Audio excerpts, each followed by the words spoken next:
May sulat. Oh.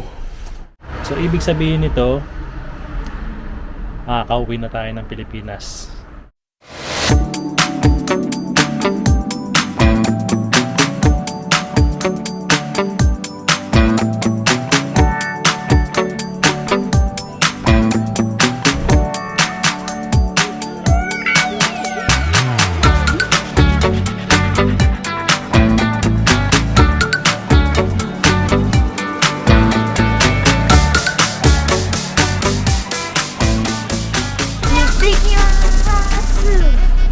Ingat ha. Mag-aaral mabuti. Let's go. Let's go. Sama ako. Ingat kuya. Tignan mo yung pagtawid mo ha.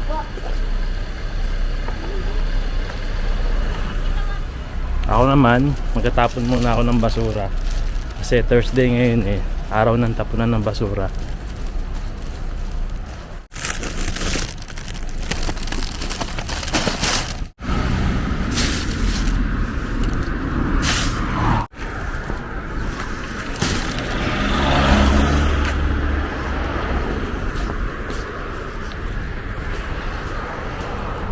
Naalala ko, tatapa ko na rin pala yung mga sanga ng puno na pinutol natin last time. So tapong ko muna. Dami.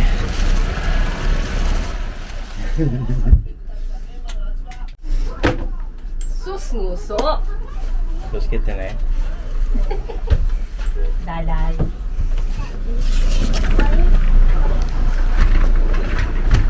Ayan, good morning, magandang umaga sa inyong lahat. Sobrang lamig ng panahon ngayon kasi parang nakita ko lang sa weather app, parang nagbabalak umulan ng yellow next week. So siguro nag-iipon na yung yellow sa taas. Ayan. Today is Thursday. Papasok na tayo sa trabaho and yung mga bata sa school. Si Mama Aya din papasok din sa trabaho. Itong week na to, ngayon lang sila uli papasok. Kasi nung Monday, Tuesday, Wednesday, hindi sila nakapasok. Ito yung dahilan kasi. So biyahe muna tayo. Monday, Tuesday, and Wednesday, nagkaroon ng problema ang mga bata sa school. O nagka-problema ang school nila. Parang sa school ni Kuya AJ, nagkaroon ng maraming cases ng COVID. Hindi nagkahawawaan na yung mga bata. Kawawa naman lalo na yung mga grade 1s na nag-aaral doon. Karamihan sa kanila tinamaan ng COVID. Nakakaawa kasi sobrang kaniliit pa ng bata na yun. Dahil nga grade 1 pa lang. So parang kung isipin mo paano nila masusurvive ng hindi sila iiyak. Sa school naman ni Yuna Chang, ang sabi daw doon parang tinamaan ng COVID daw yung isang teacher, and possible pati yung nagluluto ng pagkain ng mga bata ay tinamaan na rin. Ako naman, papasok naman ako sa trabaho uli, pero ako dito. Ayan, break time ko na sa trabaho. Kain muna tayo ng lunch. So ayan, katatapos lang ng trabaho ko dito sa pabrika. And pauwi na rin ako. Maaga akong tinapos yung trabaho ko kasi kung naalala nyo last time nagpa-reserve tayo for vehicle inspection ng sasakyan. Ayan. So kailangan natin kasing ipa-check. Maaga akong tinapos yung trabaho ko ngayon. Actually dapat meron akong overtime ngayon. And pasensya na kayo, sobrang dumi ko. Ito kasi sasakyan natin, kailangan natin mandatory kasi dito sa Japan na ipa-vehicle safety inspection yung sasakyan. So kailangan kong dalhin to ngayon.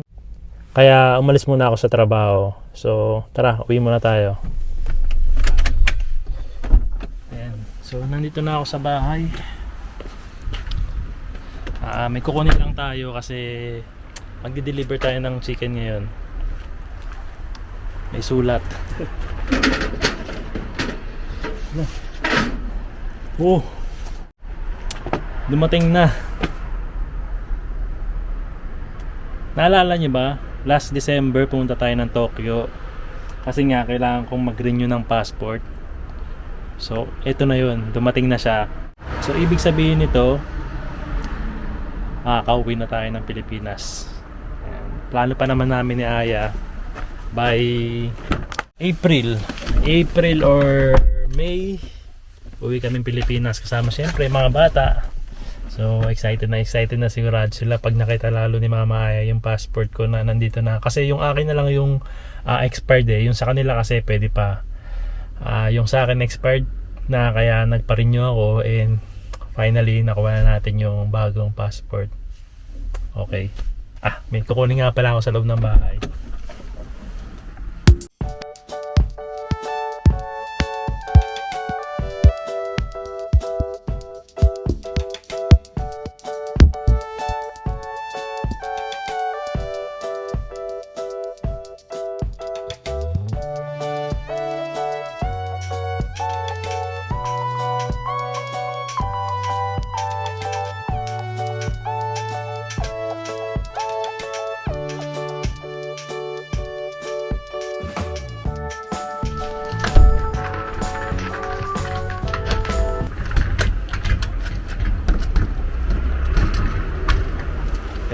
So, paalis na ako ng bahay.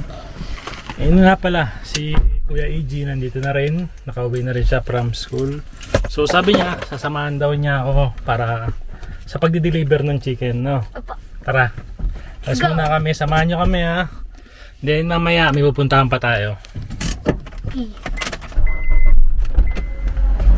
Ayan, so nandito na uli ako sa Yamato.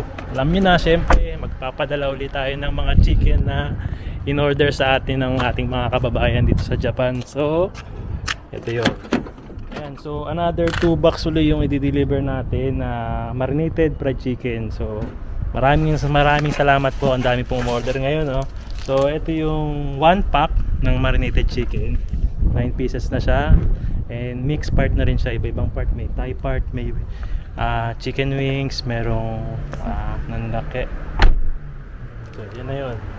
So, pasok muna ako dun tapos deliver muna natin sa inyo. Then, shoutout natin yung mga umorders sa atin ngayon. Napakarami nyo. Sobrang maraming salamat po talaga sa inyo. Ayan, si Kuya EG. Tara, Kuya. Let's go. Ayan. Natulungan tayo ni Kuya EG ngayon. Okay. Uy, onegai shimasu. Oh.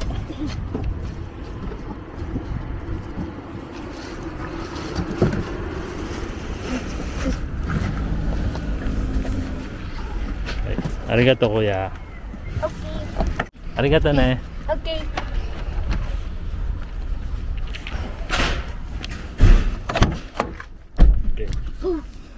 Imasu.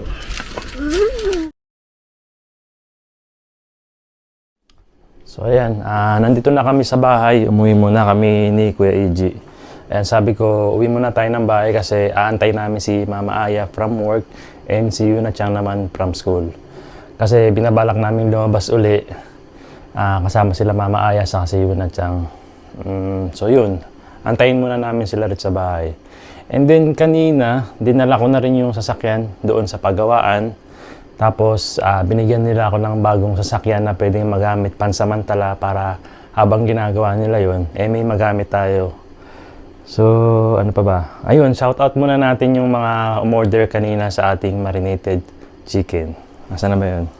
Ayan, shoutout nga po pala kila Ma'am Luz Biminda Inamarga, kay Yamagishi Meidi, si Rhea Aoki. Ayan, ito isa sa mga repeat buyer natin ng marinated chicken. Sobrang nasarapan sila. Tapos umorder ulit siya ng 6 na piraso. 6 na packs. Ayan. Saka si Tanaka Tess. Shoutout din po kay Maria Gladys L. Entrampas. Si Sir Lions Import. Si Idyao Mark. Si Sir Roberto Aranzaso Jr. and si May Vera. Saka shoutout na rin po kay Angel. Ayan. Maraming salamat po sa inyo.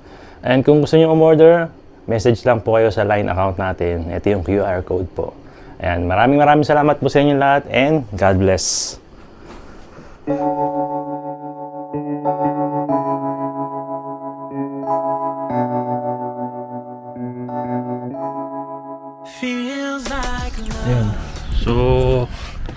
ibigay na nga natin yung sasakyan natin, and binigyan tayo ng sasakyan na pwedeng gamitin habang inaasikaso o inaayos yung ating sasakyan.